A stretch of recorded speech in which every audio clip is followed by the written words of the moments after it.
Assalamualaikum warahmatullahi wabarakatuh. Yang saya hormati pengasuh Pondok Pesantren Jonathan Genggong yakni Kiai Haji Taufik Allah SHMM.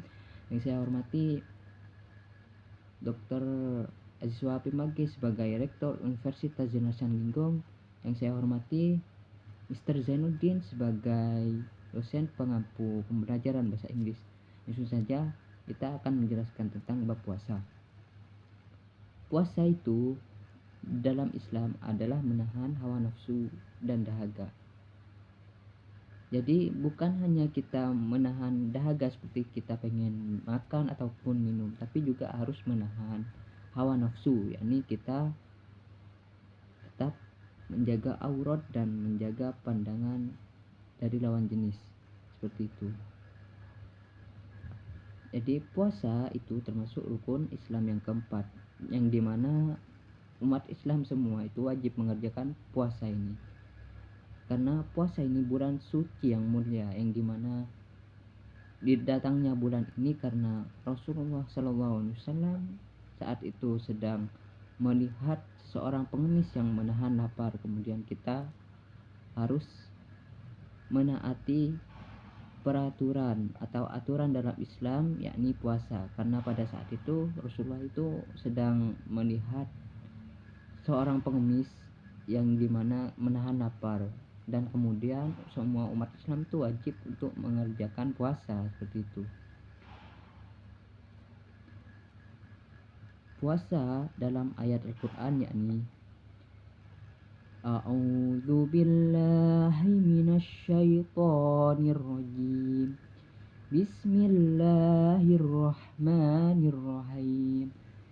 Ya ayyuhalladzina amanu kutiba alaikumus siyamu kama kutiba alal ladzina min qablikum la'allakum tattaqun.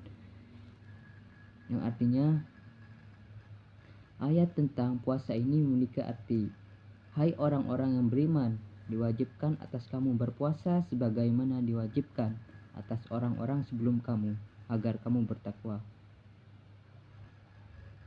Jadi Allah memerintahkan puasa ini agar kita semua ini bertakwa kepada Sang Khalik yang telah menciptakan kita, yakni juga sebagai rasa syukur kita atas nikmatnya, seperti itu.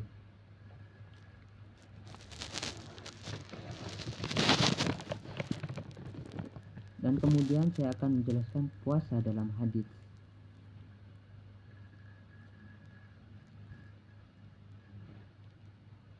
Man shoma ramadhana imanan wahtisaban ghufira lahu ma taqaddama min dzambi. Muttafaqun alaih.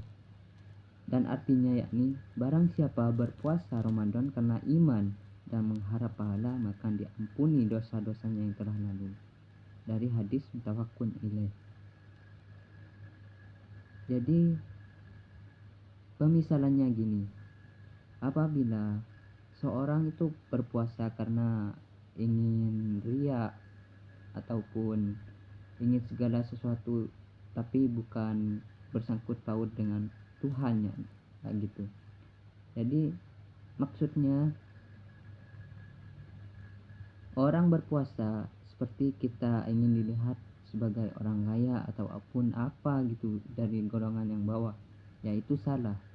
Yakni dijelaskan dalam hadis, man shoma ramadhana, barang siapa yang berpuasa dalam bulan Ramadan imanan karena iman, wahtisaban dan mengharap pahala, ghufira lahu, maka akan diampuni dosa-dosanya, taqaddama min dzambi, yang telah lalu, seperti itu. Jadi apabila kita berpuasa pada bulan Ramadan, maka dosa-dosa yang kita perbuat pada bulan saat itu juga akan diampuni, dan juga dosa-dosa yang telah lalu, gitu.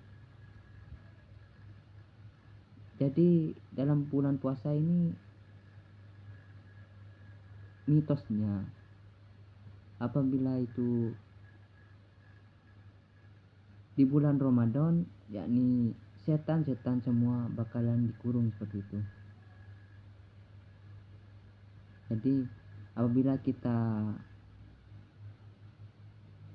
berpikir tentang kemaksiatan, berpikir tentang suatu kejelekan seperti itu, maka kita tidak mempunyai daya, karena kita pada saat itu juga sedang berpuasa, sehingga denyut nadi ataupun segala aktivitas fisik itu kita merasa lemah seperti itu.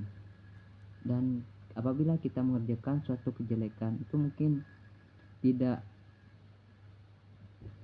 kemudian apabila kita mengerjakan suatu kejelekan mungkin tidak ada niat seperti itu.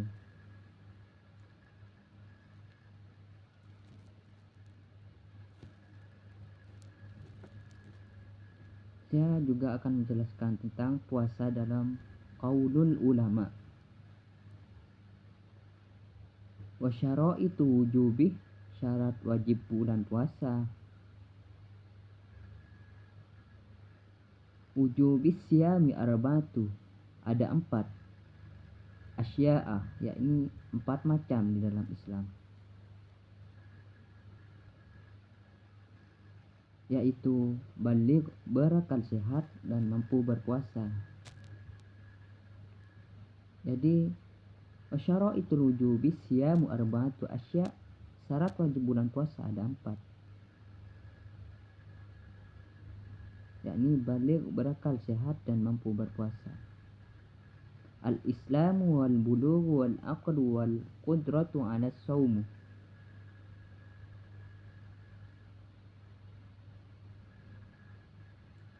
Jadi kita wajib mengikuti peraturan dalam bulan puasa, yakni ada 4, yaitu Islam, baligh, berakal sehat, dan mampu berpuasa. Jadi apabila kita itu belum balik pemisalannya, seperti waktu remaja laki-laki itu sebelum 12 tahun, yakni kita sunnah untuk mengerjakan puasa, ini tidak diwajibkan atau tidak ada kewajiban untuk kita.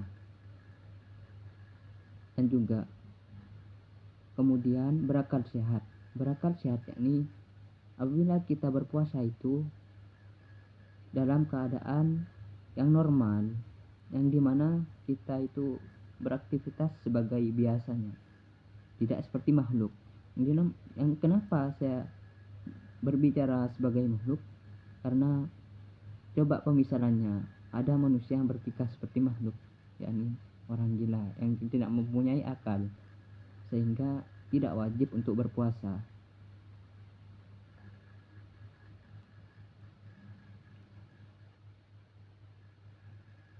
Dan yang terakhir adalah mampu berpuasa. Dan juga apabila kita tidak mampu untuk berpuasa karena ada halangan seperti sakit ataupun bepergian dan tidak kuat seperti itu, jadi kita itu tidak mampu berpuasa pada saat itu, maka kita disunnahkan untuk berpuasa dan tidak diwajibkan atas kita untuk melakukan puasa seperti itu. Tidak diwajibkan juga untuk berpuasa karena waktu itu kita juga tidak kuat, karena waktu itu dalam kondisi darurat seperti sakit, bepergian, atau lain-lain.